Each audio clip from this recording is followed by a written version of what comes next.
Assalamualaikum warahmatullahi wabarakatuh. Yang saya hormati Ibu Ketua Jurusan Sastra Inggris UIN Malang, Bu Rina Sari MPD, Ibu Moderator Pak Sahir, rekan-rekan audien yang telah menyempatkan waktunya untuk ikut berdiskusi dalam lecture series ini.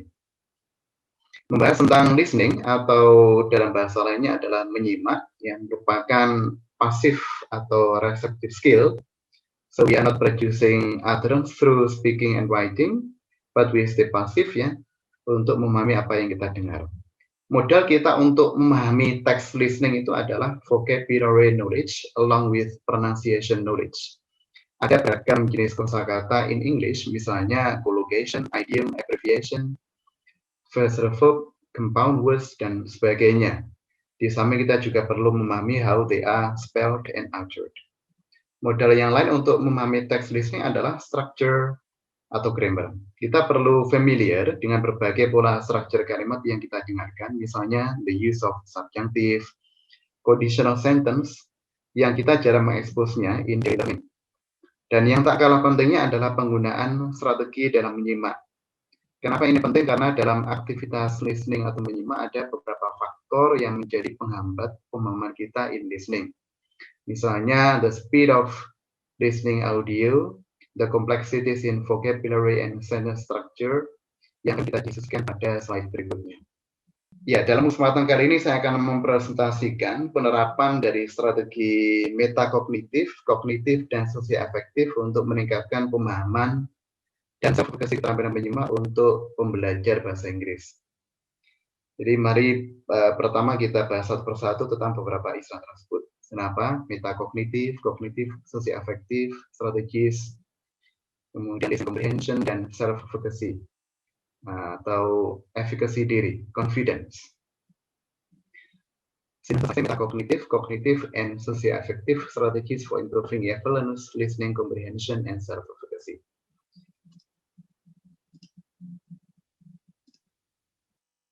Ya, ini mohon maaf presentasinya literaturnya dalam bahasa Inggris, penyampaiannya dalam bahasa Indonesia. Ya, menurut Underwood ada 7 masalah yang dapat menghalangi pemahaman dalam menyimak. Yang pertama adalah kurangnya kontrol atas cepatnya text listening yang kita dengar. Yang kedua, tidak adanya perulangan untuk mendengarkan text listening tersebut lagi. Jadi kadang no repetition. Yang ketiga, pengetahuan kosakata dari pembelajar yang terbatas.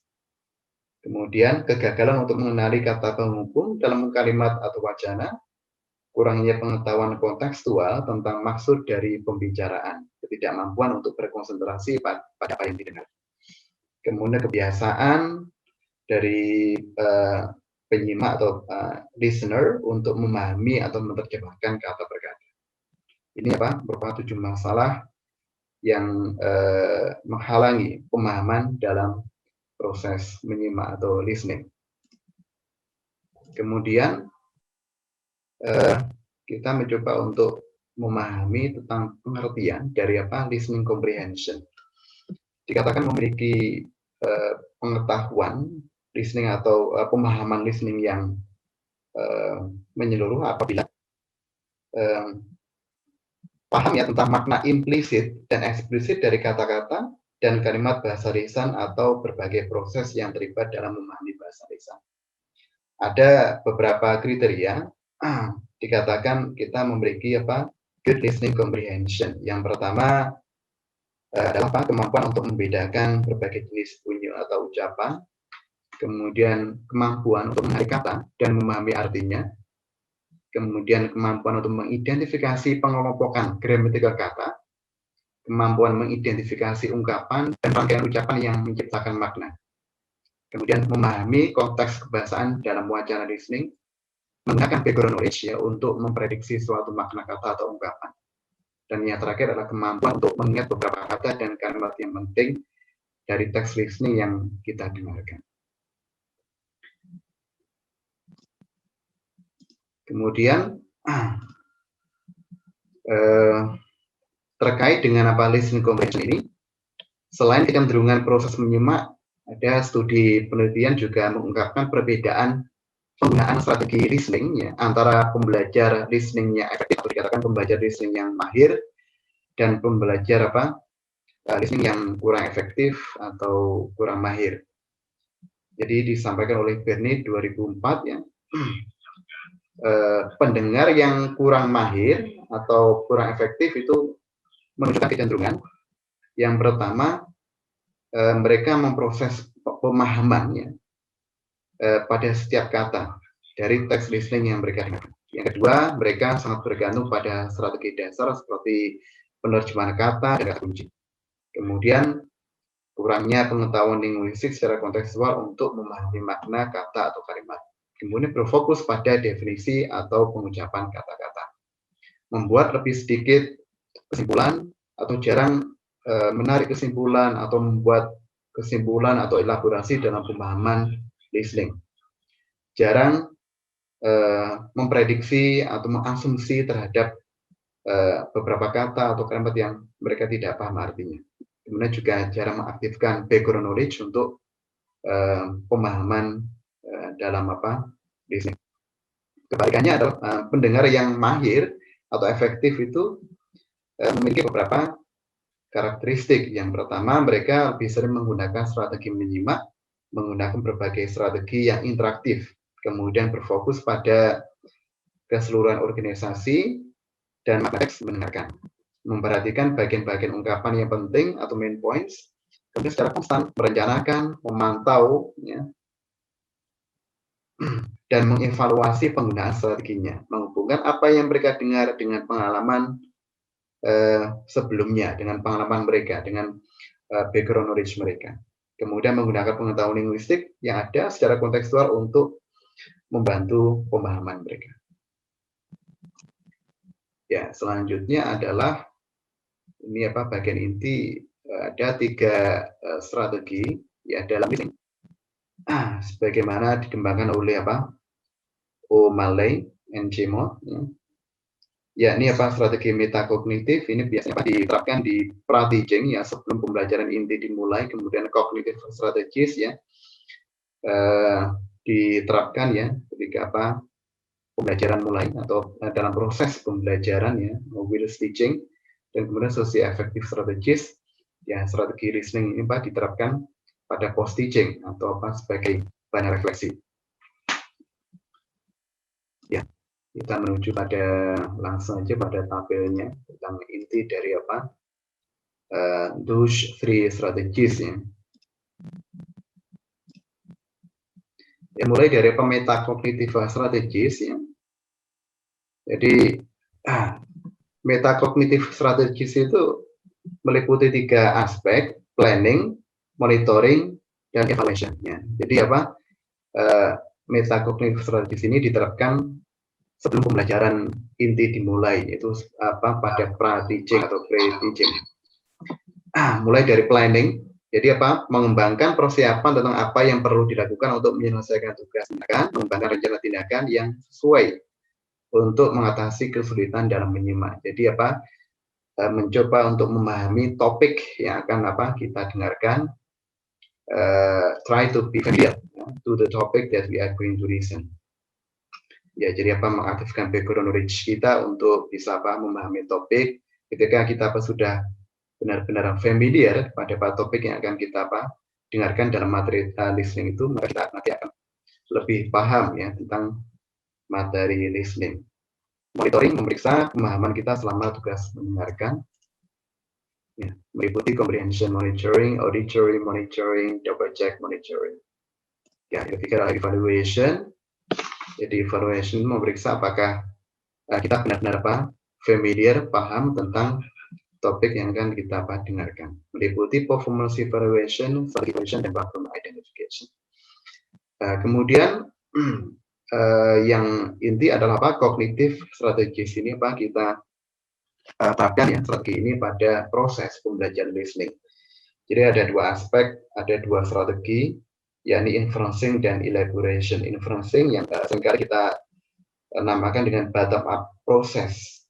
Jadi inferencing ini adalah strategi yang kita lakukan dengan menggunakan segala macam informasi yang ada dalam teks atau dalam konteks percakapan dalam teks listening itu untuk menebak arti dari beberapa kata atau kalimat yang kita tidak tahu artinya.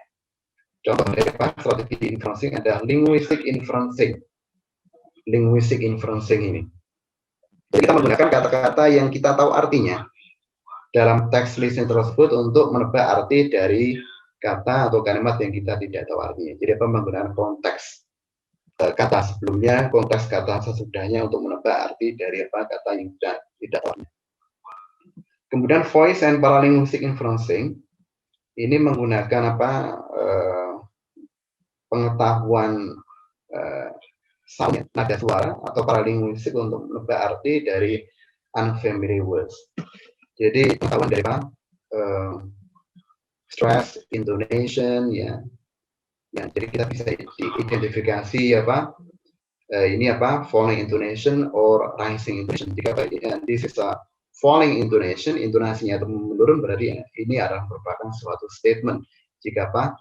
Intonasinya naik, rising intonation biasa ini merupakan suatu surprise atau question. Atau kita bisa apa? Mengidentifikasi dari stress penekanan kata per kata untuk mengetahui apa key points, yang main points of the words. Nah itu semua pengetahuan itu untuk apa? Menebak untuk beberapa kata atau kalimat yang kita tidak tahu artinya. Ya, kita berasumsi kita apa? Bisa menebak unfamiliar words ya. Dalam satu pengucapan. Kemudian kinesthetic inferencing ini, ya, adalah menggunakan apa? Ekspresi wajah, bahasa tubuh, dan gerakan tangan dari pembicara. Biasanya apa? When we are watching English movies, ya, kita tentu saja juga melihat apa? Kita juga melihat gesture mereka, ya. Jadi apa? Dengan kita mempelajari gesture mereka, bahasa tubuh, gerakan tangan, itu kita itu bisa membantu kita untuk menebak arti dari kata atau mungkin kalimat yang kita tidak tahu artinya, unfamiliar words or sentences. Ya, extra linguistic inferencing, between parts inferencing, ya, extra linguistic inferencing ini kita memahami ya apa itu hubungannya antara pembicara ya dalam text listening. Ya, pembicara pertama perannya sebagai apa? Ya hubungan ya. We are learning ya relationships among speakers ya. Dengan mengetahui hubungan antara sesama pembicara dalam text listening itu, maka kita bisa memahami apa maksud dari pembicaraan mereka, topik atau intisari dari apa yang mereka bicarakan. Itu apa extra linguistic inferencing. Nah, between parts inferencing ya, ini menggunakan informasi dan dari kalimat-kalimat sebelum atau sesudahnya untuk menebak. Selanjutnya yang merupakan bagian dari apa cognitive strategies ini adalah apa elaboration. Ya, seringkali kita menamakannya dengan top down process. Yakni menggunakan pengetahuan sebelumnya di luar teks atau menggunakan apa? Menerapkan atau mengaktifkan background knowledge kita di luar teks atau konteks pembicaraan, menghubungkan pengalaman kita, background knowledge kita dengan apa? Dengan text listening itu untuk bisa menebak unfamiliar words or sentences, sehingga kita bisa apa? Ada beberapa memang ketika when we are listening, ketika kita mendengarkan materi listening, ada beberapa kata kalimat yang kita tidak tahu artinya. Yang menebak arti ya maksud ya dari apa yang dibicarakan oleh pembicara in listening ya, kita bisa menggunakan background knowledge kita, pengalaman kita di luar konteks, di luar teks listening itu ya, inilah yang disebut dengan elaboration. Jadi ada beberapa strategi elaboration ya, yakni personal elaboration, jadi apa mengacu pada pengalaman pribadi sebelumnya. With elaboration, jadi kita menggunakan pengetahuan keseharian ya, pengetahuan di luar teks itu untuk menebak atau untuk apa menarik kesimpulan dari maksud pembicaraan yang ada di listening. Academic elaboration, questioning elaboration, ya. Creative elaboration, imagery ini kita bisa menggunakan gambar atau visual mental atau aktual untuk mencari informasi yang dibutuhkan untuk memahami teks listening. Ya, dan seterusnya adalah apa? Summarization, translation, transfer, repetition. Ini resourcing, grouping, note taking, deduction, substitution. So those all are parts of cognitive listening strategies yang bisa kita terapkan ketika kita mendengarkan text listening. Jadi kita bisa mencari atau memilih strategi yang tepat untuk beberapa konteks dari apa yang kita dengarkan. Nah, selanjutnya yang ketiga adalah socio-affective strategies. Ini diterapkan pada post teaching setelah pembelajaran inti selesai. Jadi yang kita lakukan pada tahap ini adalah kita mendiskusikan pemahaman dan masalah dalam listening, sekaligus mengecek seberapa efektif strategi yang telah diterapkan. Kemudian yang kedua adalah menilai hasil dari tugas menyimak seberapa berhasil siswa dalam menyelesaikan tugas. Ya, strategi ini meliputi questioning for clarification, cooperation, lowering anxiety, self-encouragement, taking emotional temperature. Ya. Istilah berikutnya itu adalah self-efficacy. What is meant by self-efficacy? Self-efficacy itu merupakan confidence yang dimiliki oleh listener. Jadi some of the listeners they are not really confident perhaps lack of competencies in listening and so on. Jadi self-efficacy itu kita definisikan sebagai keyakinan dari peserta didik dalam kemampuan mereka untuk berhasil dalam tugas mendengarkan. Ya, mereka bisa sangat percaya diri karena mereka merasa kompeten atau memiliki pengalaman yang mereka peroleh dalam memecahkan masalah di tugas listening. Ya, untuk mengecek learner self-efficacy, kita bisa memberikan angket tentang self-efficacy ini. Ya. Oke, seperti ini anketnya. Ini yang pernah saya lakukan ketika saya mengajar listening. Jadi di awal perkuliahan saya menyebarkan angket ini untuk diisi oleh mereka.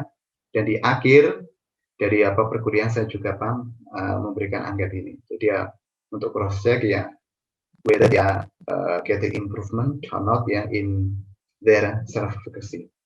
Ya, di awal mereka pede confidence-nya gimana in listening. Di akhir dari perkuliahan setelah diberikan beberapa strategis dan mereka mengalami berbagai macam variasi pengajaran atau variasi tugas listening di akhir perkuliahan are they getting improvement in in self-efficacy. Jadi for example nomor satu adalah listening to English is a pleasant activity for me Oke. Jadi ini diisi oleh mahasiswa seberapa confident mereka in listening. This is the point. Oke, kemudian saya mau share tentang pengalaman saya meneliti di bidang menyimak, yakni dengan menerapkan strategi kognitif yang merupakan strategi inti dari listening, yakni investigating the effects of utilizing cognitive listening strategies on EFL college students listening comprehension dan self-efficacy. Jadi saya mengelaborasi meneliti tentang efek dari penggunaan cognitive listening strategies terhadap pemahaman listening mahasiswa dan juga confidence, rasa percaya diri dari mahasiswa tentang their listening competencies. Bisa diintip di ini jurnal International Research Association for Time Development Assurance. Ya, jadi penelitian tersebut dilakukan dengan beberapa tujuan. Yang pertama adalah untuk mengetahui apakah mahasiswa jurusan bahasa Inggris yang diajar dengan menggunakan strategi kognitif secara signifikan memiliki pemahaman menyimak yang lebih baik daripada mereka yang diajar dengan menggunakan strategi konvensional. Yang kedua adalah untuk mengetahui apakah mahasiswa jurusan bahasa Inggris yang diajar menggunakan strategi kognitif secara signifikan memperoleh confidence yang lebih baik daripada mereka yang diajar dengan menggunakan strategi konvensional. Ya.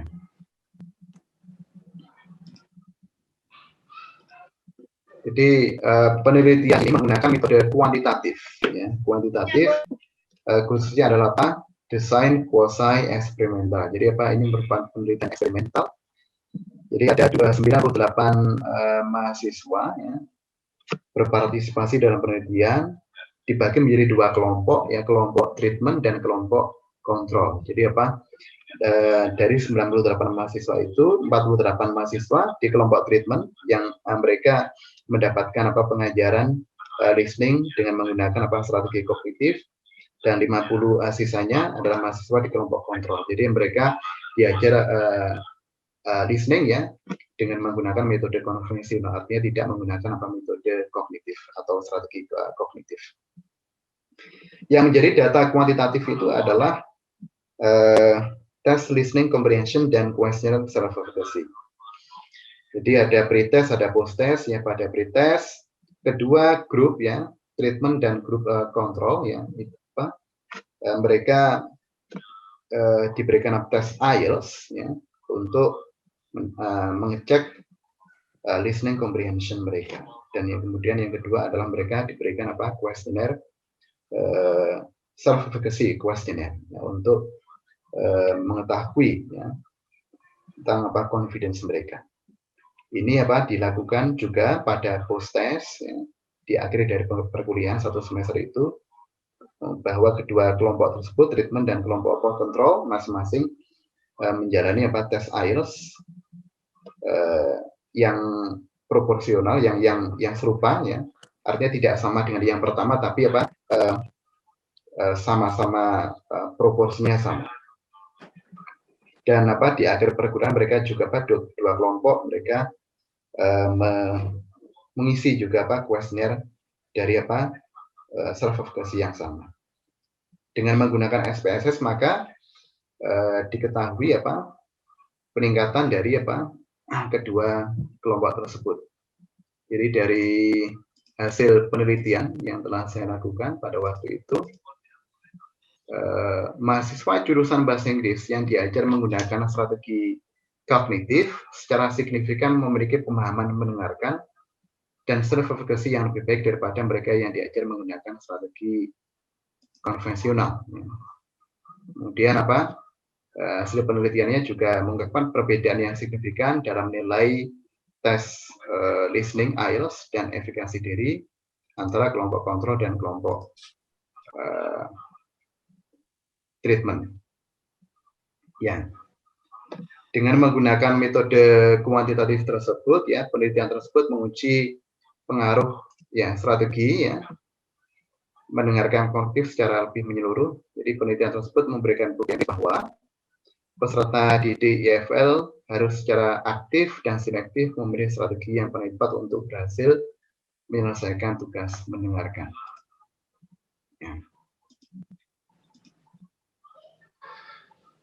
Oke, jadi secara garis besar saya bisa menarik kesimpulan dari apa yang saya share, ya, pada kesempatan kali ini. Yang pertama, dengan kita mengenali berbagai permasalahan dalam listening akan menuntun kita pada upaya untuk mengatasinya dengan berbagai strategi menyimak yang ada.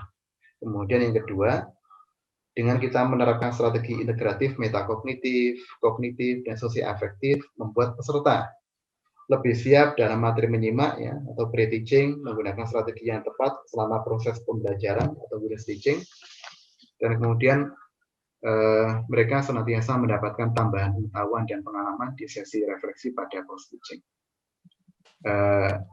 Penelitian kuantitatif eksperimen bisa diterapkan oleh pengajar, ya, untuk memantau perkembangan keterampilan menyimak dari peserta didik.